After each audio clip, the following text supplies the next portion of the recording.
Hey, so I've been playtesting with this Melfi Ghoti Spright list recently, so it's been pretty cool.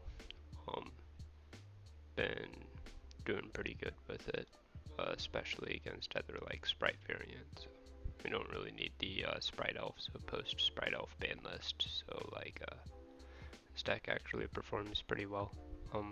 I was using it some time ago to shut down tier element players, but um, yeah.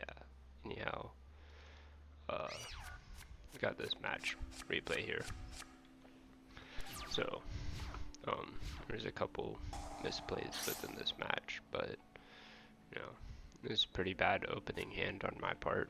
Don't really want to see the nimble sunfish in hand, or really the nimble penny either. Or honestly the Spright double cross, but we do get a small line of play here. Overall, not respecting the Nibiru. I'm searching the Spright carrot to disrupt any type of board breaker, and I get punished pretty hard for that, as you can see. So, moving into next turn, I have the Spright double cross and the infinite imperm set, and pretty no set recursion in hand. Nibiru, he can't out through battle currently, but you know. So right there he played in the wrong column, so I did get him off of an imperm column because he had Nibiru up. So he moves in, kind of in a pretty rough state right now, but he starts banishing the cards. Now I got like 3 Ghoti pieces in this deck, so at this point I just kind of hope he banishes either Snopios or Shift to help my follow up on next turn.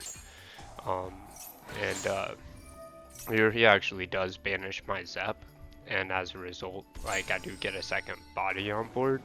That does help out in the case where I'm like fearful he's gonna swing for combat. I did realize after that this is actually locked him out of his current battle phase. For some reason I thought it was just next turns. So at this point I'm kind of worried, you know, he's going full Spright combo on me, and I have a pretty poor board state. But this is post Banlist. Unfortunately, he's not playing Spright Elf, so this is what Spright seems to be doing these days. It's just Dark the Dark Charmer, IP Masquerena, you know, carrot pass, get the red out. Now I top deck Spright Blue here. This opens up our whole game. Now if he used red here on Spright Blue, then I mean I would have just went Sprint. Now if he went red on Spright Blue, attributing one of his links to destroy it, I still would have just went Sprint using the Nibiru token. Like, so he knows that he doesn't want Spright red to hit the blue. Now of course I search Jet, and because I search Jet, he's gonna have to use the red on the Jet because Smashers is gonna risk breaking his board here. So with red gone, I get Spright Sprint out, and now I'm just, you know, feeling pretty good about this. Now this isn't a deck, like, I'm not looking to actually win on this turn. I'm actually just looking to struggle for board advantage against this. I'm just more confident in my end board state here. So I go into Herald of the Arclight because of my tuner. Pays off well. I make Melfi of the Forest, and that's going to get me Wally. And then I'm just going to go ahead and pass my turn, special summoning Wally. So we go into the next turn here. Now, like, he's going to take my Spright Blue again. I don't really care, like, honestly. I can see what the line of his Spright combo does, and that gives me my special summon. So I pick Caddy and Pony out. Now I actually do, in this instance, want to run Caddy back, but keep Pony for whenever he goes into Gigantic Spright to be able to negate it off of Melfi of the Forest. But the Ash Blossom's my Caddy, so this brick in my hand actually is the card that I would search off of Caddy. It turns out to work in my favor. He makes a Nightmare Unicorn and bounces. He targets back my Melfi of the Forest.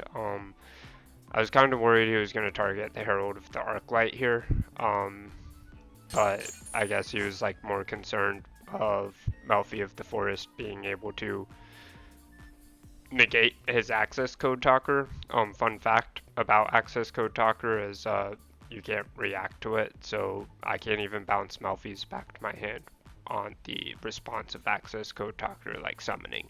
So that was kind of a misplay. He could have went for the Herald of the Arclight. It doesn't really matter because the whole access code talker was just a misplay here. Because so like basically the core line here, I got 3 Melfis in hand, so I can just make Arian posts and, you know, yeah. And most people don't really like Ghoti plays, but I mean, like just looking here, I banish Snopios, and then Snopios banishes Zep. Snopios comes to my hand, Zep special summons itself, and then synchros with Arian posts into Escon, targeting access code talker, banishing it, Escon, banishing Angler, summon Escon back, and he's pretty dry on recursion in this hand, and I have an Omni negate to negate whatever one of these cards is, so at that point, like on follow-up play, like I'll just win. But yeah, thanks for watching this YouTube video. I do hope that you all have a wonderful day, and yeah, stay safe.